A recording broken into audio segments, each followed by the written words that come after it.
తెలుగు రాష్ట్రాల్లో ఎంతో సాంప్రదాయకంగా జరుపుకునేటువంటి తెలుగు సంవత్సరం ఉగాది. అందరికీ ఉగాది సంవత్సర శుభాకాంక్షలు. ముందుగా మనం ఉగాది పచ్చడి తయారు చేసుకునే విధానం. మొట్టమొదటిగా తీయటి బెల్లం కొద్దిగా వేసాం.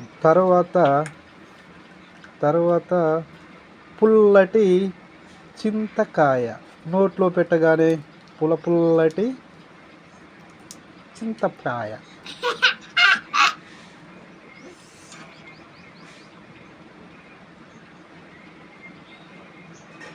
తరువాత నోటికి చేదు అనిపించేటటువంటి వేప.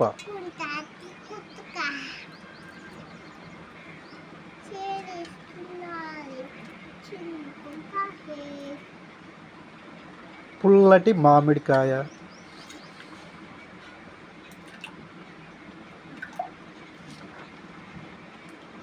కొబ్బరి.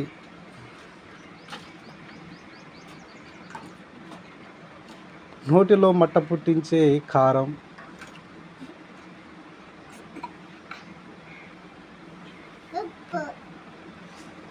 ఉప్పు.